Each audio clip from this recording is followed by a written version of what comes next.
Brooks Patterson was on this the first day that we were asked. Jerry and I attended a meeting with the EM's staff in June of 2013. First time we had an opportunity to meet with them, that was one of our principal issues. Economic vitality of the region, water and sewer is important to achieve that.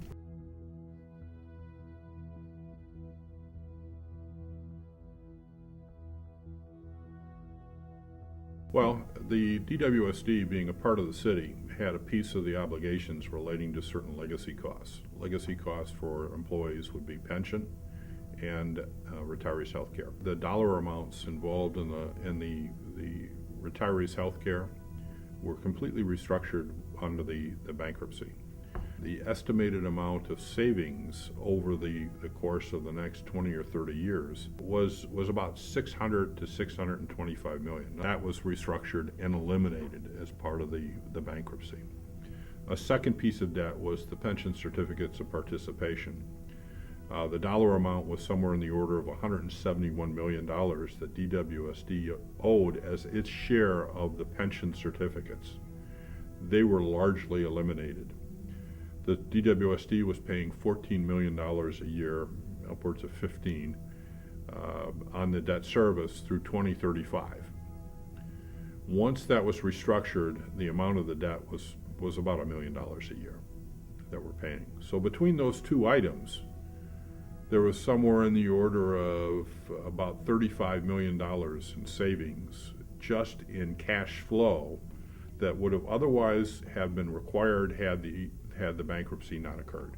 Is that annual savings? Annual savings. And as a result, those savings are factored into what would be required for the increases. In other words, said differently, absent the bankruptcy, the rate increases would have been quite a bit more severe. The bond rating, hopefully, as a result of moving to an authority, will improve. Right now, I think we're at about BBB, maybe a little less. And hopefully over the next year or two, we'll be at a target that's an A, if you will, or higher, which means that future bond issues that we have for capital needs will be less costly in the debt service than what would otherwise be required under DWSD attached to the city. The lease can be used for three things. First one here is that it can be used for direct payments of capital. Second one here is the payment of bond interest, monetization of the stream of payments that would be paid. The third one here is common to all debt service. In other words, debt service on plants and the infrastructure that benefit not only the city, but the region as a whole. It's absolutely a reinvestment back into the system for the benefit of the system's infrastructure that all benefit from. The classic example is the water leaks, that we talked about extensively with the mayor and became kind of like the focal point of one of the items that we thought was pretty key for us as well.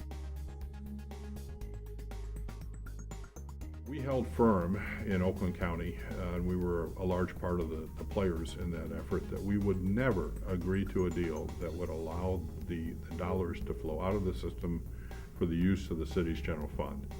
Politically, we couldn't do it. Realistically, we couldn't do it. Programmatically, we couldn't do it. And financially, we couldn't do it. The system just couldn't address that.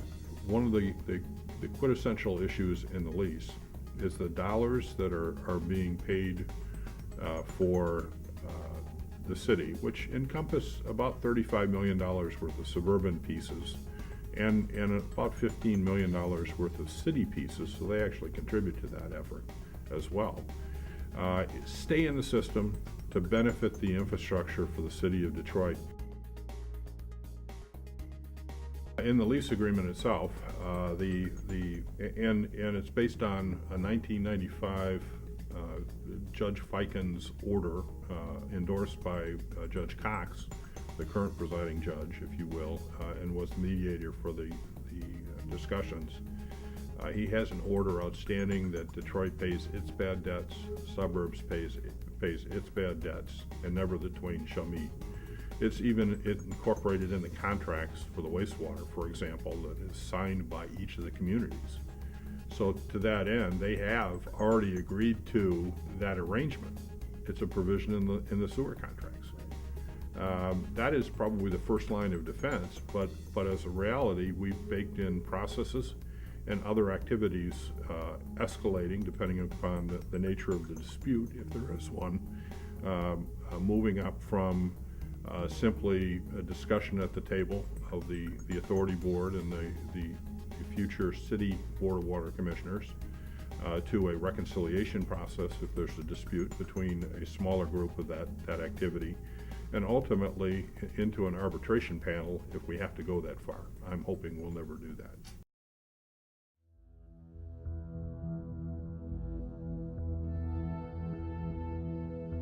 This is real simple, there is math in this equation, is A times B equals C. A is rates, B is use of units, if you will, gallons of water, and C equals, if you will, the revenue produced.